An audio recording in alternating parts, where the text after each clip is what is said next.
अरे नैना, ये दाल में इतना नमक किसने डाला? कोई ढंग से काम करना आता भी है कि नहीं? अम्मा, हर चीज में मेरी गलती नहीं होती। सुबह से खट रही हूँ और आपको बस ताने मारने हैं। ताने नहीं, सच्चाई कह रही हूँ। घर चलाना इतना आसान नहीं होता। बहू होकर तुझे बस सजने संवरने की पड़ी है, और आपको तो बस मुझे नीचा दिखाने का ही शौक है। दोनों के बीच तीखी नोकझोंक। तभी घर में बिजली का बिल और कर्ज का नोटिस आ जाता है। अरे अम्मा, ये 5,000 का बिल कहाँ से भरेंगे? ऊपर से राशन का उधार भी बाकी है। बेटा, अब तो लगता है हमें घर गिरवी रखना पड़ेगा। अम्मा, क्यों ना हम दोनों मिलकर कोई काम शुरू करें? आपने हमेशा कहा है ना कि आपके हाथ की रोटी की खुशबू पूरे मोहल्ले को खींच लाती है। तो क्यों ना ढाबा खोला जाए, मैं और तू एक साथ। ये तो ऊँट के मुंह में जी रहा है। अरे हम दोनों तो 2 मिनट साथ नहीं रह सकते। मजबूरी ही इंसान को बड़ा बना देती है। अम्मा, पैसे की जरूरत है और आपका हुनर तो सब जानते हैं। अच्छा चल ठीक है, पर ढाबे का नाम क्या होगा? खुशियों की थाली, क्योंकि यहाँ हर प्लेट में सिर्फ खाना नहीं, खुशियाँ भी परोसी जाएंगी। दोनों सास बहू ढाबा खोलने की तय कर लेती हैं। सुबह सुबह सड़क किनारे एक छोटा सा लकड़ी का ढाबा, लाल पीली पेंटिंग से लिखा है खुशियों की थाली। पास ही एक चूल्हा जल रहा है। शांति देवी बेलन से रोटियां बेल रही है। नैना काउंटर सजाते हुए ग्लास और प्लेट रख रही है। अम्मा देखो, पहली बार हमारे नाम वाली तख्ती लगी है। कितना अच्छा लग रहा है ना? हाँ, अच्छा तो है, लेकिन ये सब तामझाम काम से नहीं, खाने से चलेगा। अम्मा, आप बस रोटियां गोल बनाइए, मैं ग्राहक गोल गोल घुमा के बुला ही लूंगी। दोनों काम करने लगते हैं। तभी एक गरीब रिक्शे वाला हाथ में अपनी छोटी बेटी को उठाए हुए ढाबे के सामने रुकता है। बहन जी, थाली कितने की है? सिर्फ 20 रुपए। अगर ज्यादा भूख लगी है तो भी चिंता मत करिए, हम खुशियां बांटते हैं, हिसाब बाद में देख लेंगे। मेरे पास तो अभी सिर्फ 10 रुपए हैं। बच्ची 2 दिन से भरपेट नहीं खाई। बिटिया, पेट भरकर खाओ, यहाँ से कोई भूखा नहीं जाएगा। पैसे की बात मत करो। देखा अम्मा, आपने सच में खुशियां परोसी। इसी वजह से तो नाम रखा है आपने खुशियों की थाली। सच कहे तो दिल को सुकून मिल रहा है। शायद बहू की बात में दम है। पास खड़े 2-3 लोग भी ये देखकर ढाबे में आ जाते हैं। माँ जी, हमारे लिए भी वही थाली लगाइए। हाँ, अब से हमारी रोज की चाय रोटी यहीं होगी। ढाबे में भीड़ बढ़ने लगती है। नैना और शांति देवी पहली बार बिना तकरार के एक साथ काम करती हैं। अम्मा, आज से हमारा नया सफर शुरू होता है। हाँ बहू, और लग रहा है इस सफर में झगड़े कम और खुशियां ज्यादा होंगी। इसी तरह अब दिन निकलते जाते हैं। दोनों सास बहू का ढाबा चलने लगता है। कुछ दिन बाद ढाबे पर भीड़ लगी होती है। लोग लाइन में खड़े हैं। कोई दाल रोटी खा रहा है तो कोई लस्सी पी रहा है। नैना ऑर्डर ले रही है और शांति देवी रोटियां सेक रही हैं। माँ जी, आपकी रोटियों का स्वाद तो घर की याद दिला देता है। तभी एक बुजुर्ग महिला फटे कपड़ों में हाथ में दवा की पर्ची लिए ढाबे पर आती है। बिटिया, दवा लेने के बाद पैसे नहीं बचे हैं। पेट में अन्न का दाना नहीं गया 2 दिन से। क्या मुझे भी एक थाली मिल सकती है? माई, यहाँ से कोई भूखा नहीं जाएगा। जब चाहे आकर खाना खा लीजिए। बुजुर्ग महिला की आंखों से आंसू निकल पड़ते हैं। वहाँ लोग मोबाइल निकालकर वीडियो बनाने लग जाते हैं। दोस्तों, देखो ये है खुशियों की थाली वाला ढाबा, जहाँ पैसे से ज्यादा इंसानियत की कद्र है। सोशल मीडिया पर वीडियो अपलोड होता है। लोग कमेंट करते हैं। हैशटैग रोटी और इज्जत ट्रेंड होने लगता है। इसी बीच सड़क से एक काले शीशे वाली गाड़ी रुकती है। अंदर से एमएलए गजेंद्र राणा उतरता है। मेरे लिए यहाँ की बेस्ट थाली लगा दो। ढाबा हमारा है, खुशियों की थाली। यहाँ सबको बराबरी से खाना मिलता है साहब, चाहे वो आम आदमी हो या एमएलए साहब। आप लाइन देख रहे हैं ना, तो आपको भी लाइन में ही लगना पड़ेगा। क्या तू मुझे लाइन में खड़ा करेगी? लगता है बहुत इज्जत चढ़ गई है। देख लेना, इस ढाबे को उखाड़ फेंक दूंगा। हम बस अपना काम कर रहे हैं। खाना आपको भी मिलेगा, पर लाइन में। बाकी लोगों को भी तो भूख लगी होगी। मैं अब भी मौका दे रहा हूँ अपनी गलती सुधारने का। लाइन पीछे से शुरू है। मैं अभी तो यहाँ से जा रहा हूँ, पर याद रखना, इस बेइज्जती का बदला जरूर लूंगा मैं। गजेंद्र राणा गुस्से में चला जाता है। कुछ दिनों तक सब ठीक चलता है। एक सुबह ढाबे पर हमेशा की तरह भीड़ लगती है। शांति देवी चूल्हे पर रोटियां सेक रही है। और नैना सबको खाना परोस रही है। तभी 2-3 आदमी कोट पैंट पहने आते हैं, उनके हाथ में फाइलें हैं। कौन मालिक है इस ढाबे का? जी, हम लोग हैं। कोई परेशानी? आपके पास फूड लाइसेंस है? सेफ्टी सर्टिफिकेट है? बिना परमिशन ढाबा चला रहे हैं, नोटिस दी जाती है आपको। 7 दिन में बंद कीजिए वरना जब्त कर लेंगे हम सब कुछ। अरे बहू, अब क्या होगा? इतना बड़ा नोटिस हम कहाँ से लाइसेंस लाएंगे? उसमें तो काफी समय लगता है। अम्मा, हो ना हो ये सब एमएलए की चाल है, लेकिन हम हार नहीं मानेंगे। देखना, सच्चाई जीतती है। नैना अपनी सास के साथ मिलकर अब ढाबे का लाइसेंस बनवाने में लग जाती है। अभी ये बात खत्म भी नहीं होती कि 2 पुलिस वाले ढाबे पर आते हैं। सुना है यहाँ भीड़ इकट्ठी होती है, ट्रैफिक ब्लॉक होता है। अगर दोबारा ऐसा हुआ तो धारा 144 लगा देंगे। फिलहाल के लिए जुर्माना भरना पड़ेगा। अरे हम कहाँ से पैसे लाएंगे? वो सब हम नहीं जानते, कानून तो कानून होता है, सबके लिए एक बराबर। लोग आपस में कानाफूसी करने लगते हैं। लगता है एमएलए साहब सच में ढाबा बंद करवा देंगे। इंस्पेक्टर साहब, यहाँ भीड़ पेट भरने के लिए आती है, दंगा करने नहीं। अगर गरीबों का खाना रोकना ही आपका काम है तो कीजिए, लेकिन सच को दबाया नहीं जा सकता। इसी बीच टीवी मीडिया की वैन आकर रुकती है। रिपोर्टर माइक लेकर आता है। दोस्तों, आपके सामने है खुशियों की थाली ढाबा, लेकिन यहाँ साफ सफाई का नामो निशान नहीं। यही खाना क्या आप खा सकते हैं? बहू, देख तो सही, अब तो हमें बदनाम भी किया जा रहा है। अम्मा, ये सब नाटक है। एमएलए अपनी पावर का गलत इस्तेमाल कर रहा है, लेकिन हमें अपने लोगों पर भरोसा रखना होगा। पास खड़ा एक लड़का ग्राहक मोबाइल निकाल कर लाइव करता है। दोस्तों देखिए, ये वही ढाबा है जहाँ किसी गरीब को कभी भूखा नहीं लौटाया गया। एमएलए चाह कर भी इंसानियत को बंद नहीं कर सकता। हैशटैग रोटी और इज्जत ट्रेंड बनाइए। हाँ, इन्होंने कुछ गलत नहीं किया, पर फिर भी बार बार इन्हें परेशान किया जा रहा है। बिना बात के इनका नाम बदनाम किया जा रहा है। किसी की मदद करने की ये सजा? लोग वीडियो शेयर करने लगते हैं। नैना और शांति देवी थोड़ी हिम्मत पाती हैं। बहू, तू सच कहती थी, जब औरतें सच के लिए खड़ी हो जाएं तो किसी की ताकत टिकती नहीं। शाम का वक्त, ढाबा अभी भी खुला है, लेकिन माहौल तनावपूर्वक है। ग्राहक जरा कम आ रहे हैं। शांति देवी थकी टूटी बैठी है और नैना मोबाइल पर स्क्रॉल कर रही है। अचानक से उसकी आंखें चमक उठती हैं। अम्मा देखो, सोशल मीडिया पर हमारा वीडियो वायरल हो गया। पूरे देश में लोग लिख रहे हैं, हैशटैग रोटी और इज्जत। सच कह रही है, हमें कौन जानेगा। देखो, ये दिल्ली से कोई लिख रहा है, ऐसे ढाबों की वजह से ही इंसानियत जिंदा है। और ये देखो, मुंबई का कोई कह रहा है, एमएलए जैसे नेताओं को सबक सिखाना होगा। हम मोहल्ले वाले आपके साथ हैं। एमएलए चाहे जो करे, ये ढाबा बंद नहीं होगा। हम आपके लिए धरना देंगे।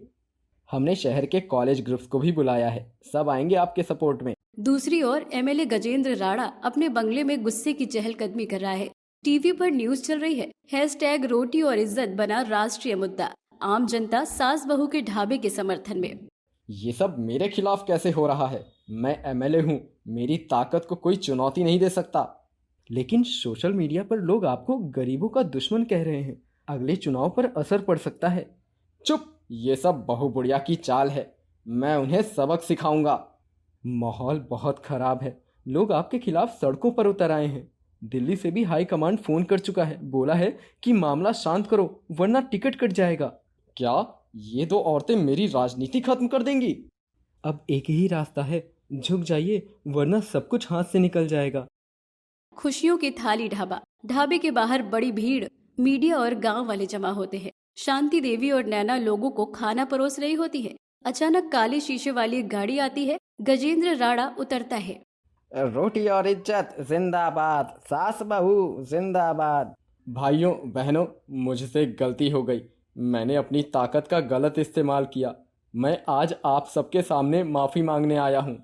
एमएलए साहब, माफी जुबान से नहीं काम से साबित होती है। अगर सच में पछतावा है तो ढाबे की इज्जत लौटाइए। एमएलए हेल्थ डिपार्टमेंट की लाइसेंस मंजूरी और पुलिस का नो ऑब्जेक्शन सर्टिफिकेट सबके सामने शांति देवी के हाथ में देता है। अब ये ढाबा पूरी तरह कानूनी है और मैं वादा करता हूँ कि अब किसी गरीब की रोटी पर कोई हाथ नहीं डालेगा। अरे बहू, तूने साबित कर दिया, जब औरतें एक हो जाए तो कोई ताकत उन्हें हरा नहीं सकती। अम्मा, ये जीत हमारी नहीं, हर उस इंसान की है जिसने इंसानियत का साथ दिया। खुशियों की थाली जहाँ पेट भी भरता है और दिल भी, दोनों सास बहू की जीत होती है और एमएलए को मुंह की खानी पड़ती है। मॉरल, जब औरतें एक हो जाएं तो ना कुर्सी का डर रहता है और ना ही ताकत का गुरूर। खुशियां बांटने वाले कभी हारते नहीं। गांव का चौक, चारों तरफ हलचल। मजदूर, रिक्शे वाले, बच्चे, बुजुर्ग अपने अपने बर्तन लिए कतार में खड़े हैं। एक सादा सा लकड़ी का बोर्ड टंगा होता है, माँ की रसोई, भूखा आए खाना खाए, जरूरतमंद आए इज्जत ले जाए। इस ढाबे को बाबा हरिदास चलाते थे। अरे भैया देखो तो सही, इतनी गम में भी यहाँ रोटी सब्जी मिल रही है, वो भी बस 10 रुपए में। अरे ऐसे ही लिख दिया होगा। आज के समय में अनाज का एक दाना भी सोने बराबर मिलता है। इतनी महंगाई में भला 10 रुपए में कहाँ ही कोई खाना खिलाता है। अरे जब लिखा है यहाँ तो खाना क्यों नहीं मिलेगा 10 रुपए में? देखो भीड़ भी कितनी लगी है ढाबे पर। अरे तुम समझ क्यों नहीं रहे हो? ये 10 रुपए में ढाबे पर ही बैठने देंगे। खाना खाने के लिए 150 तो लेंगे ही। और हमारी जेब तो खाली है, हम इतने पैसे कहाँ से लाएंगे? एक बार पूछने में क्या ही हर्ज है। वैसे भी इतनी भूख लग रही है, सुबह से काम करके थक गए हैं। घर पर जाएंगे तो खाना बनाना ही पड़ेगा। पत्नी भी मायके गई हुई है। चलो भाई, जब तुम्हारा मन नहीं मान रहा है तो क्या ही कर सकते हैं। चलो पूछ लेते हैं। दोनों ढाबे में जाते हैं। अरे एक काका सुनिए जरा, यहाँ लिखा है कि 10 रुपए में रोटी सब्जी मिलती है। ये क्या सच है? अरे बिल्कुल सही लिखा है। यहाँ तुम भले ही खाली पेट आते हो, पर कभी खाली पेट जाते नहीं हो। और जेब खाली हो तो 5 रुपए में भी खाना मिल जाता है। सुना है कई बार तो मुफ्त में भी खाना खिला देते हैं।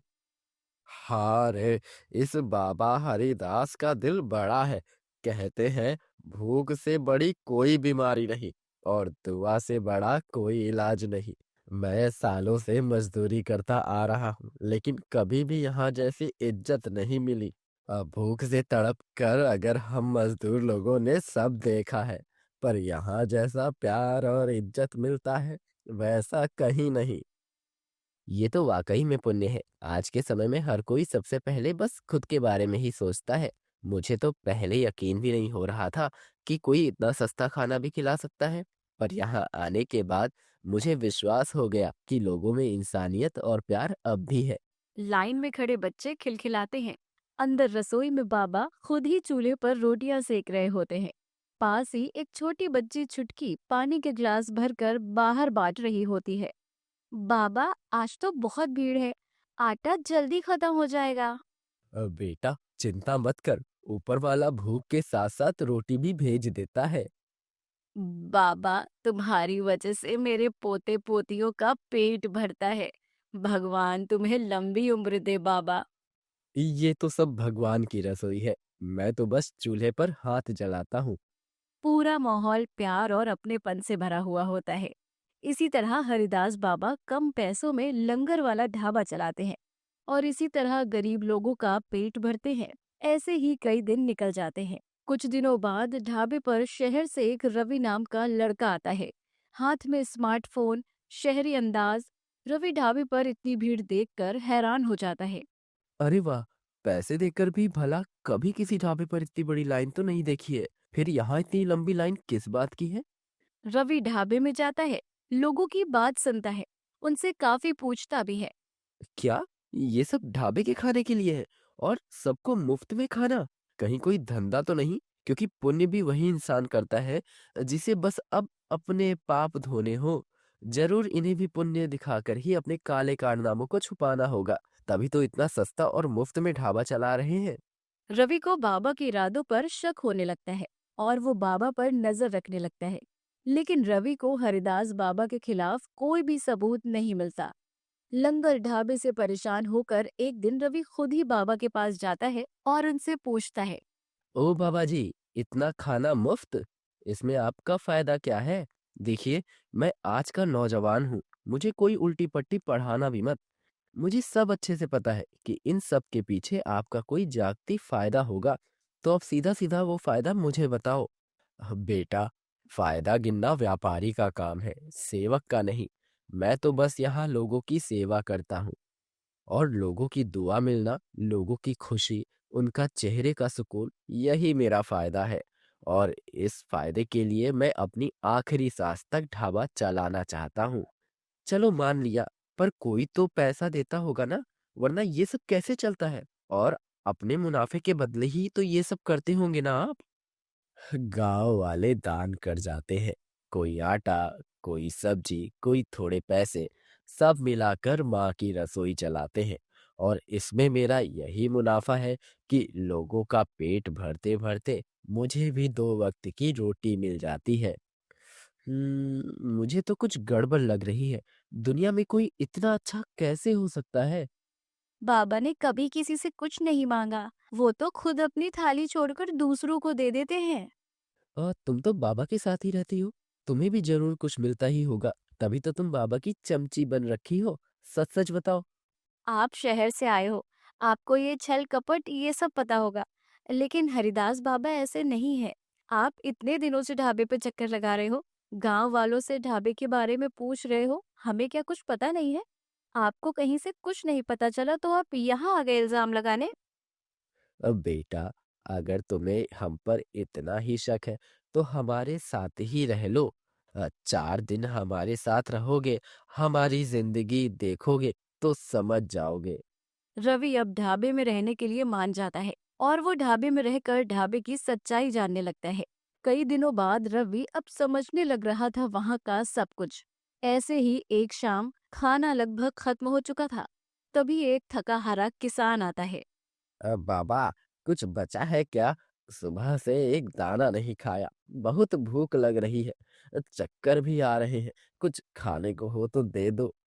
अरे, तुम ढाबे पर आए हो, ये लो खाना। बाबा अपनी थाली की तरफ देखते हैं, उसमें थोड़ी दाल और एक रोटी बची है। वो अपनी थाली उठाकर उस किसान को दे देते हैं। ये लो बेटा, खा लो।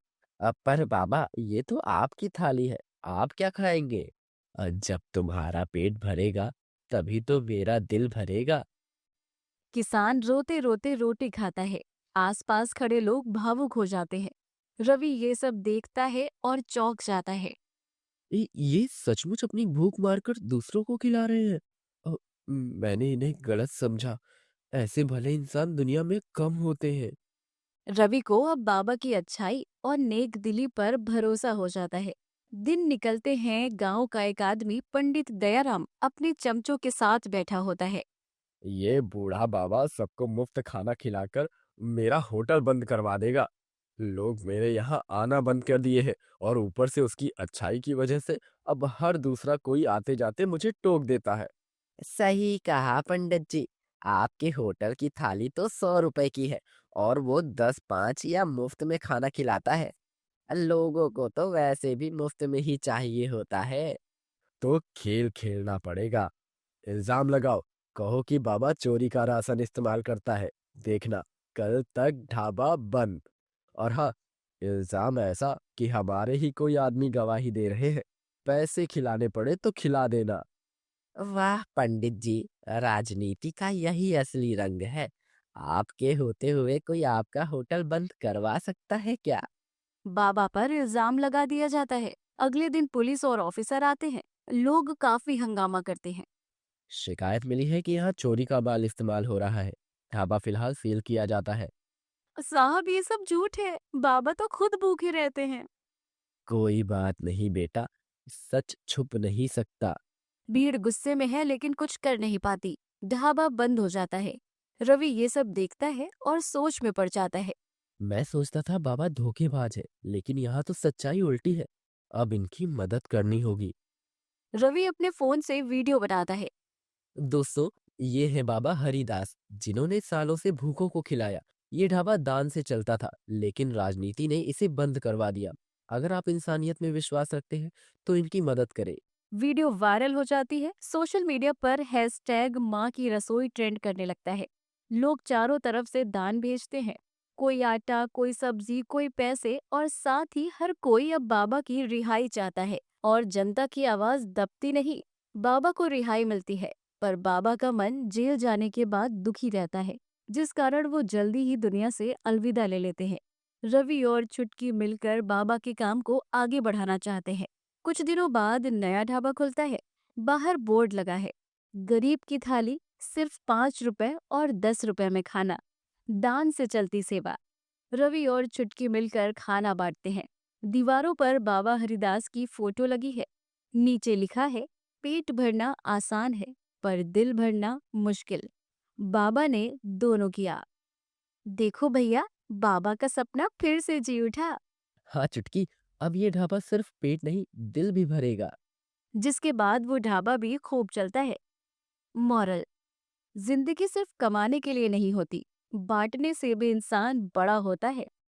शादी करके मानवी अपने बड़े अमीर ससुराल में चली आती है। मानवी के ससुराल में उसके सास ससुर मीनाक्षी दर्पण, पति अजीत, दो देवर महेश सुरेश और 3 ननंद रिया कोमल साक्षी, ये सब थे।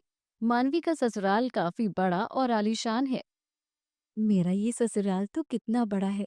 भगवान जी, आपका बहुत बहुत धन्यवाद कि आपने मेरे भाग्य में इतना अच्छा और अमीर ससुराल लिखा। मुझे बहुत नींद आ रही है, अब सब जाकर सोते हैं ना। हाँ ठीक है, मानवी बहू तुम कमरे में जाकर आराम करो, सवेरे 6 बजे उठना है तुम्हें। मानवी अजीत के साथ अपने कमरे में आती है। मानवी, कैसा लगा तुम्हें हमारा घर? बहुत अच्छा लगा जी। दोनों आपस में बातें करने लगते हैं। अगले दिन सवेरे के 6 बजे मानवी जल्दी उठकर चाय और पराठों की व्यवस्था करने में लग जाती है। अच्छा हुआ यहाँ इलेक्ट्रिक चूल्हा है, वरना मेरे मायके में तो केवल मिट्टी का चूल्हा ही था। थोड़े समय बाद ही मानवी नाश्ता लेकर बाहर आती है और डाइनिंग टेबल पर रख देती है। अब यहाँ पर कोई नहीं था। अरे ये क्या, सब लोग अब तक अपने कमरे से बाहर नहीं आए। तभी मानवी मीनाक्षी के कमरे में आती है तो वहां पर दर्पण मीनाक्षी दोनों बैठे थे। माँ जी, चाय नाश्ते की व्यवस्था हो चुकी है, चलिए बाहर चल के चाय नाश्ता कर लीजिए। अरे बहू, हम चाय नाश्ता और खाना अपने अपने कमरों में ही खाते हैं, तो तू हमारे लिए चाय नाश्ता यहीं लेकर आ। अच्छा ठीक है माँ जी। और सुन बहू, इस घर के सभी लोगों को अपने अपने कमरों में खाने की आदत है, तो बाकी सबको भी तू उनके कमरों में ही चाय नाश्ता देकर आ जा। पर ऐसा क्यों माँ जी? बल्कि खाना तो हम सबको एक साथ बैठकर खाना चाहिए ना। बहू, यहाँ किसी के पास इतना समय नहीं है कि सब साथ बैठकर खाना खाए। सब अपने अपने काम में व्यस्त रहते हैं। ठीक है माँ जी, मैं यही नाश्ता लेकर आती हूँ आपका, और बाकी सबको भी उनके कमरों में ले जाकर दे देती हूँ। थोड़े समय बाद मानवी चाय नाश्ता लेकर मीनाक्षी के कमरे में आती है तो मीनाक्षी दर पर दोनों बिस्तर पर बैठकर चाय नाश्ता करने लगते हैं।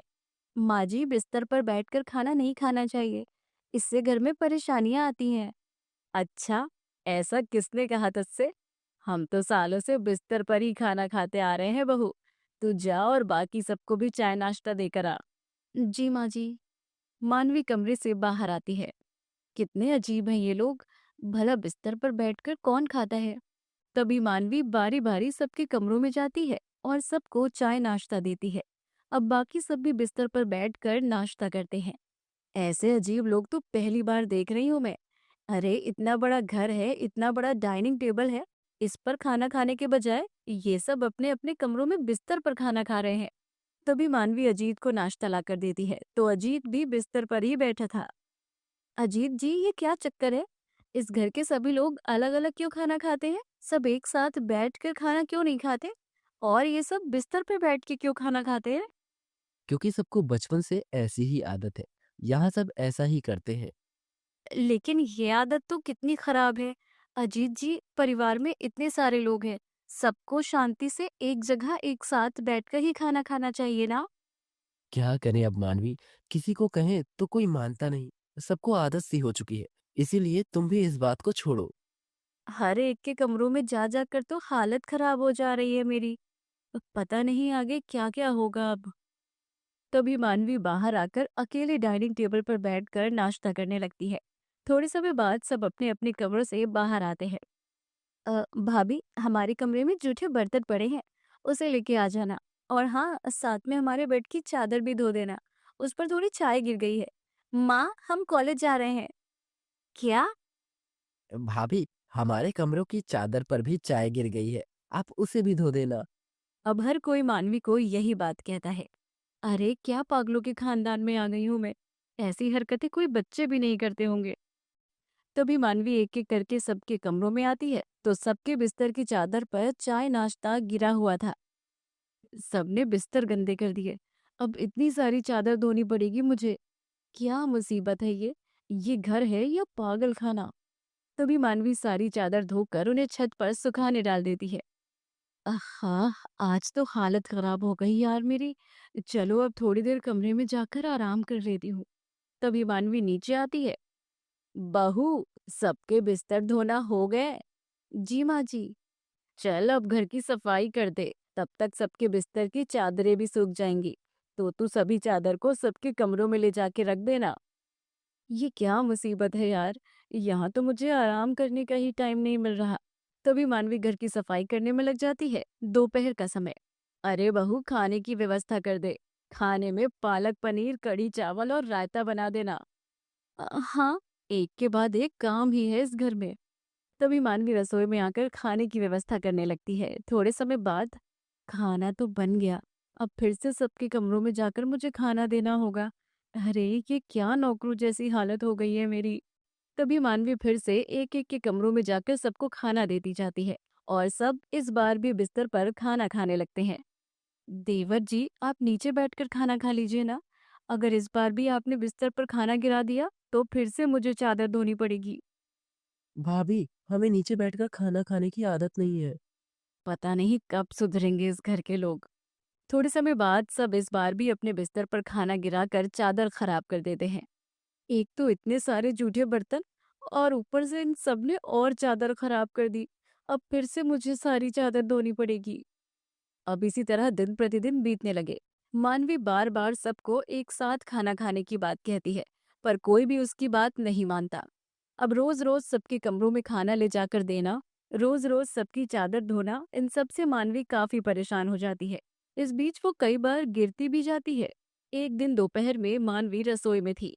रोज रोज सबके कमरों में जाके सबको खाना देते जाओ, रोज रोज सबकी गंदी चादर धोते जाओ और अकेले इस घर के इतने सारे काम भी करो। बस अब बहुत हो गया। अब इस परिवार के सदस्यों को अपना ये तरीका बदलना ही होगा। तभी मानवी खाना बाहर डाइनिंग टेबल पर लाकर रख देती है। तभी मीनाक्षी और सब कमरों से चिल्लाते हैं, अरे बहू खाना ला, मुझे बहुत भूख लगी है। अब भाभी, जल्दी खाना लाओ ना, मुझे भूख लगी है। तभी सब एक साथ बाहर आते हैं। मानवी, मैं कब से तुम्हें खाने के लिए कह रहा हूँ, तुम आवाज सुन ही नहीं रही हो। जी, मेरे पैर में मोच आ गई है और मुझसे चला भी नहीं जा रहा। तो आप सब यहाँ आकर ही खाना ले लीजिए। तभी मानवी सबको अलग अलग प्लेटों में खाना देती जाती है और सब अपने अपने कमरे में खाना लेकर चले जाते हैं। हाँ, ये क्या? सब यहाँ बैठकर खाने की बजाय अपने अपने कमरों में खाना लेकर चले गए। तभी मानवी ऑयल लेकर सबके कमरे के बाहर आती है और चुपके से हर कमरों के बाहर ऑयल फेंक देती है और डाइनिंग टेबल पर आकर बैठ जाती है। अब आएगा मजा, जब टूटेगी सबकी कमर एक साथ। तब आएगी सबकी अकल ठिकाने। थोड़े समय बाद मीनाक्षी दर्पण कमरे से बाहर आते हैं। तो जैसे ही उनका पैर ऑयल पड़े फर्श पर पड़ता है तो दोनों धड़ से नीचे गिर जाते हैं। मेरी कमर। मेरी कमर। दर्पण मीनाक्षी की आवाज सुनकर सब जैसे ही अपने अपने कमरों से बाहर आते हैं तो सबका पैर ऑयल गिरे फर्श पर पड़ते ही वो भी कमर के बल गिर जाते हैं। मेरी कमर। तभी सब अपनी अपनी कमर को हाथ लगाए मानवी के पास आते हैं और वहां डाइनिंग टेबल पर बैठ जाते हैं। अरे मेरी तो कमर की हड्डी टूट गई रे। माँ जी, मैं इसीलिए आपको कह रही थी कि आप सब नीचे आकर साथ बैठकर खाना खाइए। जिस तरह आप सब गिरे हो ना, ऐसे ही मैं भी रोज रोज आपके कमरों में आते जाते गिरती जाती थी। मेरी बात मान लीजिए माँ जी, अब से सब साथ बैठकर खाना खाया कीजिए। तुम सही कहती हो मानवी, आज से हम सब यहीं बैठकर खाना खाएंगे और एक साथ खाएंगे। तभी मानवी सबको खाना देती है और सब पहली बार एक साथ डाइनिंग टेबल पर बैठकर खाना खाते हैं। वैसे देखा जाए तो सबके साथ बैठकर खाने में बड़ा आनंद आ रहा है। बहू, आज से हम सब यहीं बैठकर खाना खाएंगे। उसके बाद मीनाक्षी के परिवार वालों ने कमरों में अलग अलग बिस्तर पर बैठकर खाना खाना बंद कर दिया और सब रोज डाइनिंग टेबल पर बैठकर एक साथ खाना और नाश्ता करने लगे। जिसके बाद मानवी के ऊपर से काम का प्रेशर काफी हद तक कम हो गया और वो खुशी खुशी अपने ससुराल वालों के साथ अपना जीवन बिताने लगे। तान्या अपने परिवार के साथ रहती है। तान्या की ननंद रूपा सुबह सुबह सिलाई कर रही होती है। रूपा, तुम्हें कितनी बार समझाया है कि घर के काम पहले किया करो, बाद में ये सब। तुम्हें क्या मेरी बात समझ में नहीं आती है? भाभी, वो पड़ोस वाली आंटी रात में ही अपना ब्लाउज का कपड़ा देकर गई है। आज उन्हें बाहर जाना है ना, इसलिए उन्हें जल्दी चाहिए। मैं ये ब्लाउज बना दो, फिर घर के काम भी कर दूंगी। क्या मतलब बाद में कर दूंगी? अरे ये क्या तुम फालतू के काम करती रहती हो? भाभी, ये काम फालतू के नहीं है। मुझे सिलाई करना बहुत अच्छा लगता है और आसपास के लोग भी कहते हैं कि मेरे हाथ में हुनर है। मैं बहुत अच्छी डिजाइन बनाती हूँ। लोगों का तो काम ही है कि बात को बना चढ़ाकर बोलना, और तुम हो कि लोगों की बातों में आ जाती हो। अरे ये घटिया डिजाइन बनाकर तुम समझती क्या हो? एक दिन बड़ी डिजाइनर बन जाओगी। देखो, ये सपने तुम्हारे लिए नहीं बने हैं। भाभी, मुझे नहीं पता मेरे लिए क्या बना है और क्या नहीं बना। मैं बस मेहनत करती हूँ और जितना मुझसे हो पाता है मैं उतना करती हूँ। इस थर्ड क्लास सिलाई से तुम डिजाइनर बनने के ख्वाब देख रही हो? तुमने मेरे सब डिजाइनर कपड़े देखे हैं ना? वो होता है असली डिजाइन। तुम्हारी तरह दर्जी बनने को डिजाइनर नहीं कहते हैं। भाभी, आपको मुझसे कोई परेशानी है तो मुझे बताइए ना, लेकिन आप ऐसे रोज रोज मुझे मत सुनाया कीजिए। मुझे बिल्कुल भी अच्छा नहीं लगता है। तुम्हारा ठीक है, एक तो काम ना करो, ऊपर से ये भी चाहती हो कि तुम्हें कोई कुछ बोले ना।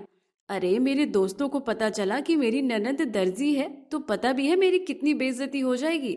भाभी, आप मेरी वजह से वैसे भी किसी दोस्त को घर नहीं बुलाती हो, तो किसी को क्या ही पता चलेगा। तभी तो बोल रही हूँ ये दर्जी बनना छोड़ दो। तुम्हारी तो कोई इज्जत है नहीं, मेरी क्यों बेइज्जती करवाने में लगी हुई हो? तान्या अपनी ननद को खूब खरी खोटी सुनाती है और फिर वहां से चली जाती है। रूपा बेचारी सिलाई करने लगती है। इसी तरह अक्सर तान्या अपनी नंद को सिलाई के लिए बहुत सुनाया करती है। कुछ दिनों बाद तान्या बहुत ही महंगी और डिजाइनर ड्रेस लेकर आती है और उसे पहनकर देखने लगती है। अरे वाह, ये तो बहुत सुंदर लग रहा है। हाँ भाभी, ये बहुत सुंदर है, लेकिन आपको थोड़ा ढीला नहीं लग रहा है क्या? अभी इसकी फिटिंग करनी है। देख रही हो ना, ये है डिजाइनर ड्रेस। तुम जो करती हो वो हर दूसरा दर्जी कर सकता है, लेकिन ऐसी डिजाइनर ड्रेस हर कोई नहीं बना सकता। हाँ भाभी, आप बिल्कुल सही कह रही हो। ये वाकई में बहुत अच्छी है। 2 दिन बाद मेरा एक बहुत बड़ा इवेंट हो रहा है। मुझे वहां पहनकर जानी है ये ड्रेस। वहां एक कंपटीशन है और मुझे पूरा विश्वास है कि इस ड्रेस को पहनने के बाद तो मैं ही जीतने वाली हूँ। भाभी, आप इतनी प्यारी लग रही हो, देखना आप ही जीतोगी। चलो फिटिंग के लिए दे देती हूँ। रेंट पर ले रही हूँ मैं ये ड्रेस। भाभी, मैं बना देती हूँ। आपने बाहर किसी से रेंट पे क्यों ली? अरे तुम तो चुप ही करो। तुम दर्जी हो, ब्लाउज सूट सलवार यही बना सकती हो, डिजाइनर ड्रेस नहीं। हटो, मैं जा रही हूँ फिटिंग के लिए। तान्या अपनी ड्रेस को फिटिंग के लिए दे देती है। 2 दिन बाद तान्या इवेंट के लिए अपने कपड़े और सामान पैक करती है कि तभी उसकी नजर उस डिजाइनर ड्रेस पर पड़ती है। अरे नहीं, ये कैसे हुआ? इस ड्रेसेस के बिना पार्टी में जाने का क्या होगा? और प्रतियोगिता कैसे जीतूंगी मैं? अब क्या करूं? इसे भी अभी फटना था क्या? तान्या काफी परेशान होकर वहीं बैठ जाती है। तभी उसकी ननंद कमरे में आती है। अरे भाभी, आपको जाना था ना, फिर आप यहाँ उदास क्यों बैठी हो? जल्दी जल्दी तैयार हो जाओ वरना लेट हो जाओगी। इतनी जल्दी जल्दी क्यों हो रही हो? देख नहीं रही क्या तुम? सब खराब हो गया है। क्या हुआ भाभी? कुछ देर पहले तो आप इतनी खुश थी, इतनी एक्साइटेड थी, अब अचानक से क्या हो गया? तुम समझोगी नहीं, मेरी महंगी ड्रेसेस का फट जाना और वो इवेंट। तुम्हें पता भी नहीं है कि वो इवेंट मेरे लिए कितना जरूरी था। अरे ये सब आज ही होना था क्या? अब क्या करूं मैं? मुझे कुछ समझ नहीं आ रहा। भाभी, मुझे आपका दुख समझ आ रहा है और आपको इतना परेशान देखकर मुझे भी बिल्कुल अच्छा नहीं लग रहा है। मैंने भी बहुत सारी ड्रेसेस बनाई हैं, अगर आप चाहो तो उनमें से कुछ पहन सकती हो। तुम क्या पागल हो? अरे इतना बड़ा इवेंट है, वहां बहुत अमीर और बड़े लोग आएंगे और वहां मैं अपनी दर्जी ननंद की सिली हुई ड्रेस पहन कर जाऊं? लोगों से मजाक नहीं बनवाना मुझे अपना। भाभी, मुझे पता है कि आप उदास हैं, आपको मेरे सिले कपड़े भी पसंद नहीं आते हैं, पर आप खुद ही सोचिए ना कि इवेंट आपके लिए कितना बड़ा है। अगर आप वहां नहीं गई तो आपको बहुत दुख होगा। तुम कह तो सही रही हो, पर मैं। भाभी, अब तो परवर मत कीजिए। अरे इतना मत सोचिए। लेकिन तुम भी तो अपनी बनाई हुई ड्रेस में अपना नाम लिखती हो, उसका क्या? तब तो लोगों को पता ही चल जाएगा ना कि ये कोई डिजाइनर ड्रेस नहीं है, बल्कि मेरी दर्जी ननंद की ड्रेस है। मुझे अपनी और बेइज्जती नहीं करवानी। भाभी आप उसकी चिंता मत कीजिए, मैं अभी जल्दी से उसमें कोई डिजाइन बना देती हूँ, मेरा नाम नहीं दिखेगा। ठीक है, अब जल्दी से अपने हाथ चलाओ। रूपा अपनी भाभी के हिसाब से ड्रेस तैयार कर देती है, जिसे तान्या पहनकर पार्टी में जाती है। प्रतियोगिता भी शुरू होती है। तान्या ही उस प्रतियोगिता को जीतती है। तान्या की ड्रेस में डिजाइन जिसमें कुछ लिखा भी था, वो पढ़कर जज भी हैरान हो जाते हैं। वैसे यहाँ आप सबकी ड्रेस काबिले तारीफ है, लेकिन यहाँ आए हम सबको पता है कि किसकी ड्रेस ने हम सबका ध्यान खींचा है। और तान्या की ड्रेस के डिजाइन में ये जो हल्की सी लिखावट है, जिसमें प्यारा सा संदेश है, वो प्यार भरा है जिसने हम सबका दिल छू लिया।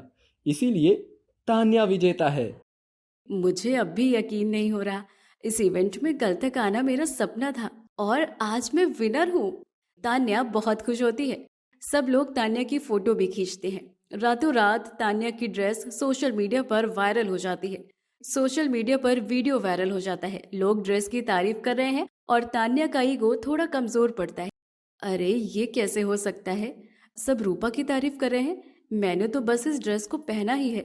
सब लोग इसी ड्रेस की तारीफ भी कर रहे हैं और ये ड्रेस तो रूपा ने बनाई है। मैं जिसे अब तक दर्जी कहती रही, वो तो वाकई में एक डिजाइनर निकली। तान्या को अपनी गलती का एहसास तो हो गया था, जिसके बाद अब वो रूपा से बहस नहीं करती और हर बात का शांति से जवाब देती है। कुछ दिनों बाद कंचन मासी, जो रूपा की सिलाई सेंटर में काम करती है, भाभी का प्यार देखकर जलने लगती है। क्या बात है तान्या दीदी, लगता है आपकी नंदन से बनने लगी है। तुम कुछ ज्यादा ही नहीं बोल रही हो, अपने काम से काम रखो। और वैसे भी तुम ही हमेशा कहती थी कि मेरी ननंद के हाथ में कोई कला नहीं है, पर तुम कितनी गलत हो। मेरी ननंद की कला मुझे साफ साफ दिख रही है। ये दोनों ननंद भाभी खुद को क्या समझती हैं। कल तक तकरार थी तो तान्या मुझे पैसे देकर कटे फटे कपड़े सिलवा लेती थी, लेकिन अब प्यार उमड़ रहा है। मैं भी देखती हूँ कि ये ननंद भाभी का प्यार कब तक चलता है। कंचन को काफी जलन होती है और वो जलन की वजह से सिलाई सेंटर में आग लगा देती है। अपने सिलाई सेंटर के जलने के बाद रूपा को काफी धक्का लगता है, पर वो अब भी जैसे तैसे खुद को संभालती है। नहीं रूपा, तू ऐसे हार नहीं मान सकती। जिंदगी बहुत बड़ी है और इम्तिहान तो होते रहेंगे। रूपा वापस से अपना सब ठीक करने की कोशिश कर रही थी, पर उसे कई बार काफी बुरा भी लगता है। रूपा अपने कमरे में उदास बैठी होती है, तभी दरवाजे पर तान्या आती है। रूपा को आज पहली बार इतना उदास देखा है, मैं अब शांत नहीं बैठ सकती। रूपा को उदास देखकर तान्या को भी काफी बुरा लगता है और वो तुरंत मोहल्ले के लोगों को इकट्ठा करती है और वहां अपनी ननद को लेकर जाती है। आप सब लोगों को मेरी वो डिजाइनर ड्रेस बहुत पसंद आई थी ना? हाँ, हमें क्या, वो तो हर किसी को पसंद आई। अरे हमें भी अपने डिजाइनर का नंबर दे, हम भी बनवा लेंगे वहीं से। अरे मैं बस नंबर ही नहीं दूंगी, बल्कि आज आपको उस डिजाइनर से भी मिलवा रही हूँ। मेरी वो ड्रेस मेरी ननद ने ही बनाई है। भाभी आप ये क्या कर रही हो? आपने ही तो मना किया था सबको बताने के लिए, और अब आप खुद ही बता रही हो। मैं मतलबी हो गई थी रूपा, और मैं गलत भी थी। सच में तुम्हारे हाथ में बहुत हुनर है। तुम अपनी ही नहीं बल्कि हम सबका भी नाम बनोगी। सच में वो ड्रेस रूपा ने ही बनाई थी? हाँ, यकीन नहीं होता तो कर लीजिए, क्योंकि अब हम दोनों ननद भाभी मिलकर अपना एक बुटीक खोलने वाले हैं। तान्या सबके सामने मान लेती है कि उसकी ननद एक छोटी मोटी दर्जी नहीं है, बल्कि एक अच्छी डिजाइनर है। और फिर दोनों ननद भाभी मिलकर अपना एक बुटीक खोलते हैं। अपने ईगो को कभी बड़ा नहीं करना चाहिए, क्योंकि ईगो हमेशा ही हमें गलत रास्ता दिखाता है। लेकिन अब हमने मिलकर सब ठीक कर दिया है, और ये ननद भाभी का boutique threads of pride by Rupa and Tanya. Moral: सिलाई सिर्फ कपड़ों की नहीं होती, बल्कि रिश्तों की भी होती है, जिस सिलाई से रिश्तों की दरारों को रफू किया जाता है। जानकी, जो एक मुफ्त और बेबाक लड़की होती है। जानकी की शादी त्रिपाठी परिवार के इकलौते लड़के से होती है। सुनीता अपने परिवार के साथ घर की नई नवेली बहू जानकी का स्वागत करती है। माँ जी, मैं बहुत खुशकिस्मत हूँ कि मेरी शादी यहाँ हुई है। आप लोगों की सच्चाई और अच्छाई के बारे में बहुत सुना है, और मैं तो वैसे भी गांधी जी के नक्शे कदम पर चलती हूँ। जानकी बेटा, घर में तुम्हारा स्वागत है। अभी तुम हमारे घर में नई हो, तुम्हें यहाँ की रीति रिवाज परंपरा पता नहीं है, पर हमारी सारी परंपराएं तुम्हें सीखनी होंगी। जी माँ जी, मैं पूरी ईमानदारी से सीखने की कोशिश करूँगी। और कहीं अगर मुझसे भूल चूक हो जाए तो आप सब लोग हो ना मेरी मदद के लिए। हाँ बहू, हम सब हमेशा तेरे लिए खड़े हैं। तुझे किसी भी चीज़ की ज़रूरत लगे, कभी कुछ समझ ना आए, तो हम लोग हैं ना हमेशा तेरे साथ। बस फिर और क्या चाहिए माँ जी, जब मेरा परिवार मेरी मदद कर रहा है तो। थोड़ा समय लगेगा लेकिन धीरे धीरे मैं समझ ही जाऊंगी। आज से तुम त्रिपाठी परिवार की इज्जत संभालोगी। गांधी जयंती का फंक्शन बहुत बड़ा होता है हमारे यहाँ। हम हर त्योहार, देश के प्रति सम्मान, किसी भी चीज़ में कोई कमी नहीं रखते हैं। और अब यही उम्मीद हमें तुमसे भी है बहू। पापा जी, हम आपकी उम्मीद पर खरे उतरने की पूरी कोशिश करेंगे। जानकी अब अपने नए ससुराल आ चुकी थी और धीरे धीरे अपने ससुराल को समझने की कोशिश करती है। हर चीज को समझती है। कुछ दिनों बाद नए कपड़े और खाने का काफी ज्यादा सामान सब कुछ जानकी की ननंद लेकर आती है। भाभी, ये देखो, आपको ये साड़ी कैसी लग रही है? और 100-200 लोगों के लिए इतना सामान बहुत होगा ना? लेकिन ये सब कुछ कुछ घर में है क्या? अरे भाभी, आपको पता नहीं क्या? हमारे घर में गांधी जयंती बहुत अच्छे से मनाते हैं। और घर में ही नहीं बल्कि हम तो मोहल्ले में भी मनाते हैं। अच्छा, लेकिन इन सब में तो काफी खर्चा हो जाता है। मोहल्ले वाले मिलके मनाते होंगे ना, क्योंकि इतने पैसे अकेले हम ही थोड़ी लगा सकते हैं। अरे भाभी, सब कुछ हम ही करते हैं। ये तो अभी कुछ नहीं है। लोगों को गिफ्ट देना, साज सजावट सब कुछ होगा। और इसमें लगभग लगभग खर्चा कितना हो जाता है? ज्यादा नहीं, 1-2 लाख। ये तो मेरी नजर में है, शायद इससे ज्यादा ही होता होगा। हाँ, ये ज्यादा नहीं है। अरे ये बहुत ज्यादा है।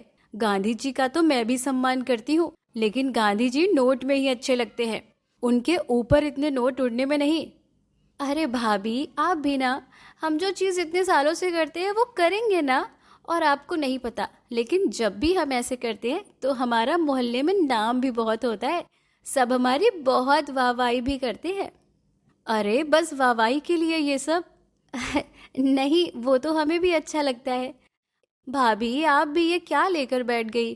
अरे गांधी जयंती आने वाली है, बहुत काम पड़े हैं। आपको मेरी मदद करनी है। कुछ तो गड़बड़ है। ये सिर्फ दिखावा लग रहा है। इतने पैसे कौन खर्च करता है भला? अब सीधा सीधा तो पूछ नहीं सकती। अगर पूछ भी लिया तो कोई जवाब नहीं देगा। हम काफी जरूरतमंद लोगों की मदद भी करते हैं। अच्छा, वो कैसे? अरे भाभी, बड़े बड़े अनाथालय से लोग आते हैं, हम उन्हें भी चैरिटी देते हैं, फंड देते हैं। वैसे लोगों को भले ही लगे कि हम ये सब दिखावा कर रहे हैं, पर हम जानते हैं कि ये कोई दिखावा नहीं है, बल्कि ये हमारी इच्छा है। ये तो बहुत अच्छी बात है, लेकिन अच्छा भाभी, ये फ़ोन थोड़ा बिजी है, मत पूछना। इस पर बार बार कॉल आ रहे हैं। मुझे तो काफ़ी काम है, पर आप किसी का कॉल आए तो फ़ोन मत उठाना। फ़ोन सबका है और हम इतना बड़ा प्रोग्राम कर रहे हैं। अगर किसी ने काम के लिए फ़ोन किया तब तो उठाना ही पड़ेगा ना। नहीं भाभी, आप रहने दीजिएगा। घर में से किसी को बोल दीजिएगा, वो बात कर लेगा। अच्छा, मुझे बहुत काम है, अभी मैं जा रही हूँ, आप अपनी साड़ी देख लीजिएगा। जानकी को अपने ससुराल वालों की इस हरकत पर अब शक होने लगता है और वो अकेले में खुद से बात करते हुए कहती है, इतना बड़ा प्रोग्राम, वो भी आज के समय में? आज तो कोई किसी को मुफ्त में पानी तक नहीं देता, और यहाँ इतना बड़ा प्रोग्राम, वो भी इतना आलीशान। वैसे मुझे पता तो नहीं है कि सच में कोई गड़बड़ है या नहीं, लेकिन मेरा अनुभव तो यही कह रहा है और मैं गांधी जी के रास्ते पर ही चली हूँ, तो अब मुझे सच का पता लगाना ही पड़ेगा। पता तो चले आखिर माजरा है क्या। जानकी अपने शक को पक्का करने या फिर उसे मिटाने के लिए अब और इस बारे में पता करने लगती है। रात के समय जानकी अपनी ननंद के कमरे में चुपके से जाती है। ये हो गया दीपा का फोन हैक। अब इसमें जो भी मैसेज आएंगे वो सब मुझे पता चल जाएंगे। तभी वहां दीपा आ जाती है। भाभी, आप यहाँ क्या कर रही हो? सब ठीक है ना?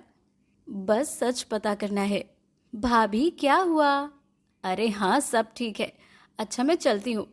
जानकी को दीपा के फोन से सच पता चल जाता है कि उसका परिवार का चैरिटी फंड असली में गांधी गैलेरिया बनाने के लिए छुपाया जा रहा है, ना कि कोई नेकी का काम हो रहा है। अच्छा, तो ये बात है। यहाँ तो दाल काली नहीं बल्कि मेरे ससुराल वालों की ही शक्लें काली हैं। जानकी को सब पता चल जाता है और अब वो इस बारे में और जानकारी इकट्ठा करने लगती है। पड़ोसन मीरा के पास जाती है। आंटी सुनिए, गांधी जयंती का फंक्शन कैसे आयोजित होता है? वो दरअसल मेरे ससुराल वाले करते हैं। मैं तो नई बहू हूँ, मुझे ज़्यादा पता नहीं है ना। अरे बेटा, सब सोचते हैं कि चैरिटी हो रही है, पर असली पैसा त्रिपाठी गैलेरिया में जा रहा है। पता सबको होता है, लेकिन कोई बोलता नहीं है। जानकी को आस पड़ोस के लोगों से कई सारी बातें पता चलती हैं। शाम का समय जानकी अपने घर के नौकर रामू के पास जाती है।